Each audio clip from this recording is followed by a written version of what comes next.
me again, Marie Chris Ibarra, 40 years old and with a kid, a 16-year-old kid. So yes, tonight I'm going to continue my vlog which is all about raising Nixie. So, wala lang, mugstorya lang kung anything under the sun, kumbaga, ing ana, dili sa kumutok kay Nixie sa iyang high school years. So, dili lang sa tadapit sa mga infant to toddler years. Actually, ambot feeling confident lang pud ko atong panahuna na kaya rin ako alagaan si Nixie. Maybe because graduate ko og nursing, so na ako'y enough knowledge. Kumbaga, bisag wala ko'y knowledge good nga kanang naka-hands-on og baby or what, pero feeling na ko, kaya rin ako. So, mo nang pagkaanak kay Nixie, wala ko nang problema. Wala ko nag-ask sa mga elders so paunsa ni siya ani-ana. Kasi kabalo ko mag-change sa diaper, kabalo ko magpaligo og baby, kabalo ko mo magtimpla sa milk kasi naka-bottle fed si Nixie after a month na gipanganak na ko siya because nag-work as a call center agent. You know, kailangan i-provide yung basic needs. So, yes, confident ko ana kasi siguro po hilig mangud kog babies and siguro ang nalisuralan nako is ang time lang yun kasi ang yung sleeping hours is daytime. Bisag unsa pa nakasaba di na siya makamata. Pero pag midnight hangtod kadlawon, my God, mata siya. Confident ako ato nga time, di ba? Murag feeling na ko kanang murag na ko naging mama sa akong past life kasi kabalo ko. So, kato. Dili ko ka-remember. Ambot ang gina-amnesia na ko. Mao ni siya naga-video ko, guys. Ano lang sa advertisement. Kasi, grabe na akong limtanon ba? So, murag nag-advance na ako na basig magka-dementia ko or what. At least, diba, nagabuhat ko aning vlog. So, si Nixie makita niya ba? So, mabaluan niya ang paunsa na ko siya gialagaan, etc. Ang details about sa mong relationship, sa iyang attitude, and all. So, katanang. So, anyway, di ko ka-remember sa iyahang first food, but all I know, gulay siya. So, akong mama na man og gulay no. Actually, si mama ang grabe ka na, dapat ati, kani, ani. Kasi para daw ni siya, basta, dagan kayo siya makuha. Kaya yun sa mga tigulang ba. Pero, wala akong nag-ano na sa iya, kasi gusto mong pud na ko si Nixie nga, mukha og gulay. Si Nixie, dili kayo, ambot kung tama akong pag-recall ha. Dili siya, I think, og super grabe sa candies. Kay paiwas ang puguda mo, dili kay mi naghahatag sa iha og candies. But chocolates, yes, like mga food na chocolate flavor. So favorite niya ang stick-o, mga ana gud chucky, ing ana ba. Pero ingon na candies, dili kayo mi gahatag sa candies. Murag si Mamita lang to kay every time si Mamita best friend sa mama sa mua nagstay. So every after sa iyang work mo uli siya, may surprise ako sa iyo na. Kanya surprise candy. Mo na usahay kasabaan ako si Mamita kay Mita, candy nasad ang ngipon ba kay gusto lagi nako nga gwapong ngipon si Nixie dili ang pareho gud sa mama or pareho sa ko atong bata pa ko ba nga pangag good. Hay Diyos ko magtanaw ako sa akong picture ba ko pangitag ngipon mo nang ano jud dapat si Nixie dili maani. Mo nang dili kay ko nag-ano siya candies. Pero mind you, di lagi candies pero chocolates man pud nga mga food so still makasirang ngipon. Pero so far gwapong ngipon si Nixie, wala siya ka-experience og pareho sa ako na experience sa una ba na you know pangag bro. Kudos to myself. Funny sa una si Nixie ba kasi katong bata pa siya, ma-remember gid nako katong naga-school na siya ani ha. I think nursery or senior level niya. Ang maestra, tingala ko pag sundo na ko sa iya ba. Ano wala pa man siya nagawa sa kauli niya mga classmates and all. Tas ana ang teacher. Mami, nadili sa nako pag-awson si Kylie kay para madisiplina. Pero kung unsa na po di siya kay di ba labad ba siya sa ulo no. Dili siya labad sa ulo nga nega kasi hyper siya ba kiat siya ba na bata pero achiever siya. So karon ang puti taytok man siya liwat at sa kuang nga taytok kun og utok.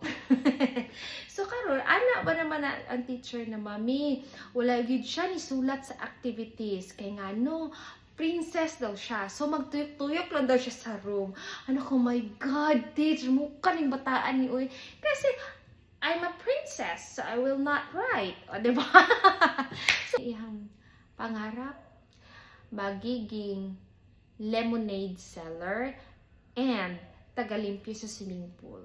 Sige, ko katawa ko, sus ko yung anak naman dahil hindi na ka mag-college, makatipid dahil tani kay mag-lemonade seller. Ako to, Blangga High School. Nya pamaligya na dito kon, malay mo anak ko anak ko sa kumbana kuhan, malay mo dayhan madato ta aning lemonade seller magka-factory siniksi sa lemonade juice mga anak god. Ay, Diyos ko Lord. Pero until now, sahay maingon dahil niya nga mag-lemonade seller na lang ako, ma'am. So, ano ko, bala ka din na, anak ko ba sa humanal, ay news ko lang, ano to ako gina-ask kaya ba. Tapos, kato po isa ka, gusto niya magiging swimming pool cleaner. Kabulo ka nga, no? Kaya yung kinaapas is after niya clean sa swimming pool, mo swim daw siya. Kaya, like I said, nawungga di siya og dagat no or swimming pool. So, mauto siya. Paunsa na ko, gipati train si Nixie. Kabalo mo guys, wala jud ko naglisod kay Nixie. I mean, naglisod. Kabalo kang ano, si Nixie magod very hyper na bata, pero very observant. So kanang abi lang mo busy siya dula, pero ang auditory niya kuyaw. So maigi mo pag chismis-chismis nga abi bata lang minaw kay kabalo mo. Ma-store niya dahil siya iyang gamiton ng unsa iyang mga nindog. Mo nang careful mo magstorya. Tapos maalala gina niya. Pagkahuman, very observant siya. So keen-observer siya na bata. So mao nang makuha ni dayon ang mga butang. So makatuon siya dayon ba. So sa regarding sa potty train niya, siya lamang po nag-train sa sarili. Pero in fairness ha, nag-train siya sa sarili. So, mutaan na si mama nga, tay, palitan na lang nato ni arenola or urinal si Nixie. Tay, kay ka nang gusto nang gitawan siya, tay, nga mag-ingani, mag-anak. Kung asa may CR dito siya, anak. Gusto lang niya kung asa ang adult dito po siya, kasi siya lamang ang only kid manggod sa balay. So, adult sa ran. So, ginasundog niya ba? So, nato one time, syempre ako na ako sa work. So, ako ang anak nagbilin sa akong mama. So, na ako ang manghod. Ang manghod ako from graveyard shift sa iyang pagiging nurse. So, anak siya sa ako anak na, Beb, dyan ka lang ha, na matulog muna ako kasi pagod si Mama Ganggang. Mama Ganggang, tawag sa akong anak, sa ako ang manghod. So, siya nga, tawagin mo lang ako pag mag-poop ka ha, bla bla bla.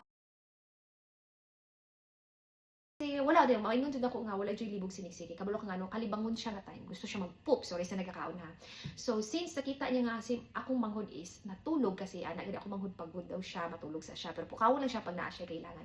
Akong anak day na algid siya respeto at kabalo siya maluoy. So kay pagod daw ang ihang mamaganggang ni adto siya CR nalibang siya. Tapos di man siya kabalo po sa maglipis and to what is 3 years old pa siya ato nga time. So murag iyahalang daw gi-flash. Tapos nilingkod siya, balik siya tanaw TV. Tapos mo nakuratan ako manghod ni mata siya. Siya, okay, kumusta man? Sana siya nga, okay lang, siya nga, nagpoop ako. Tapos na-flash ko din niya, nakuratan ako manghod, ha? So na-wash mo ang puwet mo?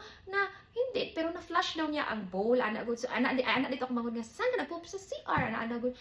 Pero, okay lang, nag-wash naman ako ng kamay ni anak siya. Anak good, nakuratan ako manghod, kaya wala daw siya gipukaw. Ang ingon daw sa akong anak is, kasi sabi mo man, mag-sleep ka kasi pagod ka. So, maong wala na mo kaw akong anak. Naning kamo to, anak 3 years old, nalibang sa, nagpoop, sorry sa nagkakaon, sa toilet bowl, sa amo ang toilet bowl, imagine na adult. Nakaya na po, libot sa akong manghod na lang is, gi-wash na lang, half bath, anak good. Pero imagine na, di ba, 3 years old, giingnan lang siya nga magdinha lang siya, tanaw lang TV, matulog sa akong manghod kay kapoy. So pag naa siya need is manawag lang, pero wala gitawon siya nanawag oy nga kasi araw na siya.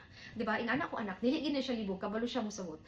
Okay, so maulan to siguro ako ang mga cute and funny kwento about kay Nixie sa iyang infancy to toddler years. Anyway, ako lang yung maingon is based on my experience, like I said, kung gusto jud mo magkaanak, make sure na ready mo financially and na mo'y work because nowadays everything is expensive. So if wala mo'y stable job, wala mo'y dili mo financially stable, I think dapat makulbaan mo. Kami na ay anak, but it's not that easy. Believe me, kasi naanak ko sa stage ng mama na ko.